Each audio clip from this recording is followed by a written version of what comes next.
Welcome to the Run Your Day podcast, a show dedicated to helping you expand your capacity, take your life in every area to an entirely new level, and creating a day and a life by design. Here's your host, Dan Hafner.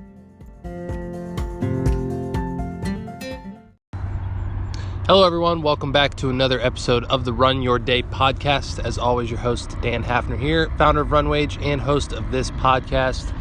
Today's topic is this: my thoughts on the riots. As always, appreciate you guys joining. Sit back, relax, and enjoy this episode. All right, so I hope you guys can hear me all right. I got planes flying over. Let me set the scene for you. I'm here in Charleston. There's a little park here called Magic Island or Magic Kingdom or one of those. I can't remember. It's not really an island, but it's a nice little scenic park by the Canal River here. There's a highway here in the background. 64 runs right through here, and I'm just kind of sitting here on a bench, thinking about life, thinking about all the recent stuff that's gone on, not only in the world lately, but in my life as well. And I mean, it's kind of crazy. I think it's kind of funny how everyone out there is giving their opinion on the riots and all the looting and everything that's happened since the murder of George Floyd. And I'm not trying to push my opinion on anyone. I know you didn't ask for my opinion, so therefore it shouldn't matter. And if you don't want to hear mine, then don't listen to this episode. I don't really give a shit. But I'm sitting here thinking, and luckily I live in Charleston, West Virginia right now at the moment. And there have been no riots. There's been some protests here, very peaceful things going on, but there hasn't really been the big uproar like there were in larger cities, out west, here in the east, in Atlanta and DC and New York and California and all that other stuff, right? So on one hand, I'm sitting here thankful that I'm not in the middle of all that mess, and I don't have to worry about possibly my house being looted and being assaulted while I walk down the street, or just anything like that. I'm thankful that I don't live in that area where anything is happening, right? But that also kind of speaks to what the actual issue at hand is, right? It's crazy because it's just, I mean, I'm a white male, right? I'm 29 years old. I'm almost 30. If that shocks some of you, I'm sorry. But, I've never had to deal with the systematic racism of our reality. I've never had to deal with being stopped for suspicious activity. I've never had to deal with people looking at me a certain way, people thinking about me a certain way. I've never had to deal with that. So I can't possibly understand what it is. Maybe you are a black man or woman that is listening to this, or Filipino or Latin or Mexican or whatever the hell you are, right? Maybe you've had to deal with stuff like that. And honestly, there's nothing that I can say that will make you feel any better about me as a person, right? I can sit here and be like, oh, I'm so sorry for the way things are, and blah, blah, blah, blah, blah, all this change. And it doesn't do anything. It's the same as coming on here and being like, oh, we stand in solidarity with you. Great.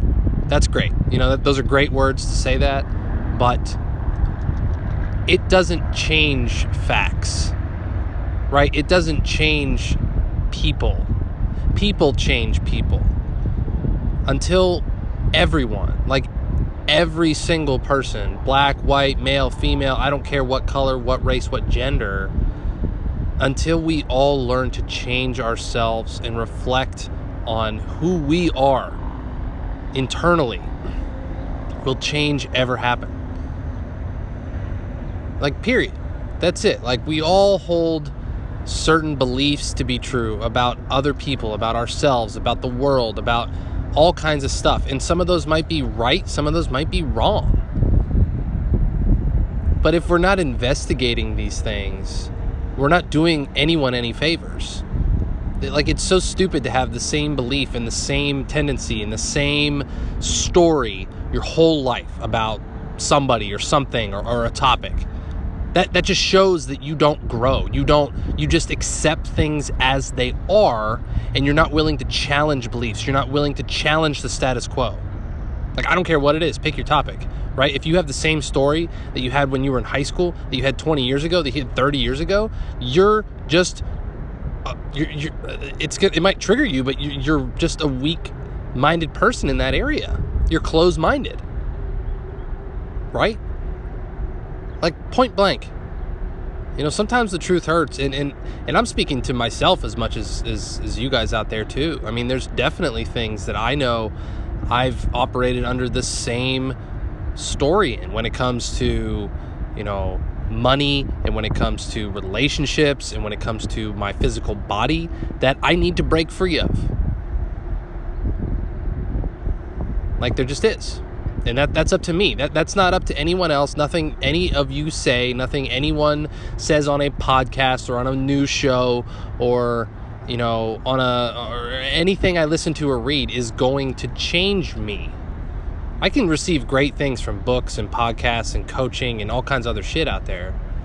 But ultimately, I'm never going to change unless I want to.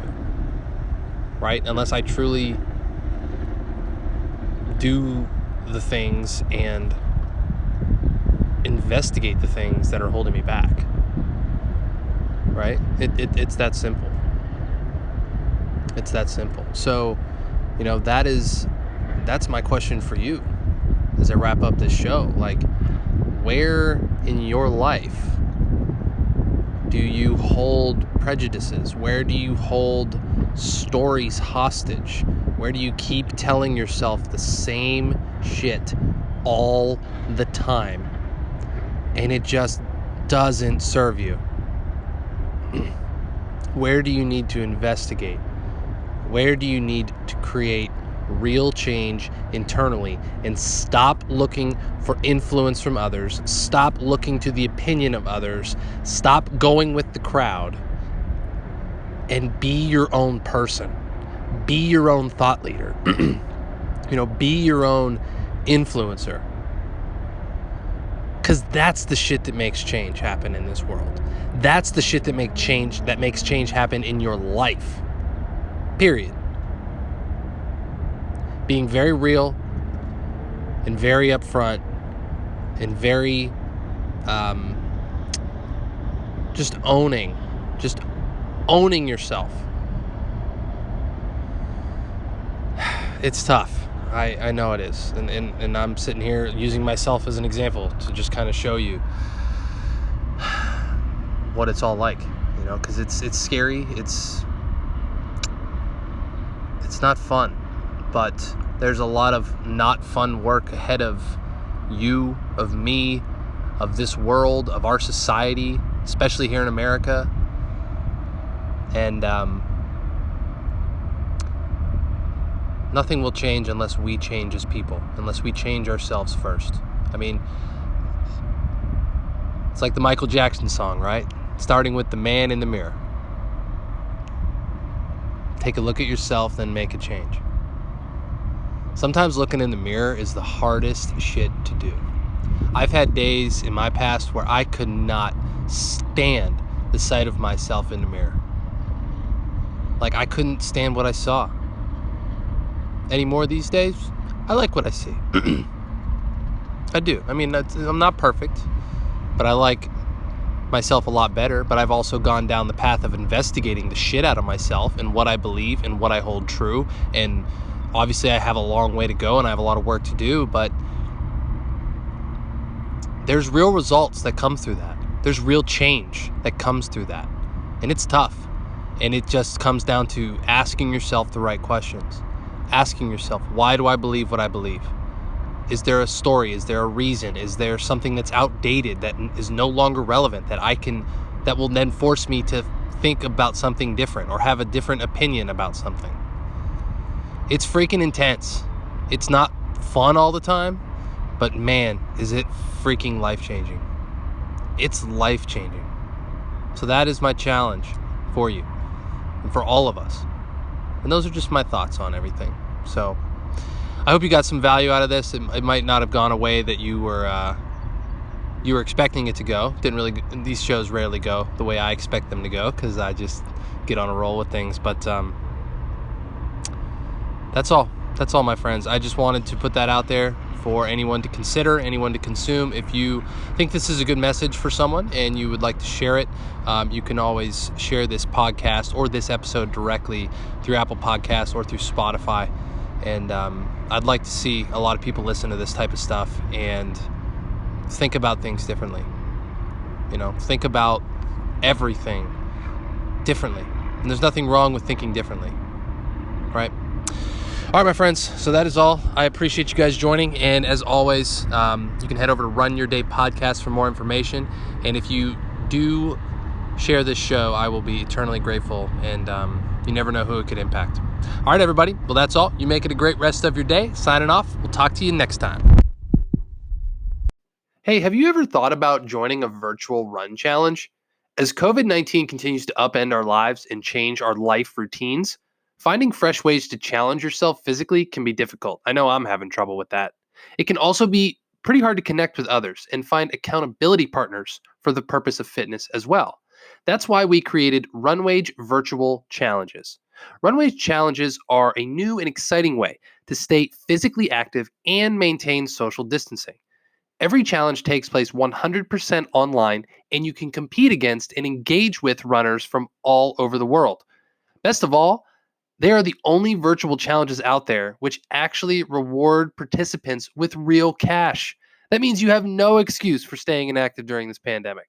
So if you've been looking for a fresh and interesting way to stay active and get your miles in, go to runwageapp.com/virtual challenges to join me and the diverse community of runners already competing. That's runwageapp.com/virtual challenges. Can't wait to see you there.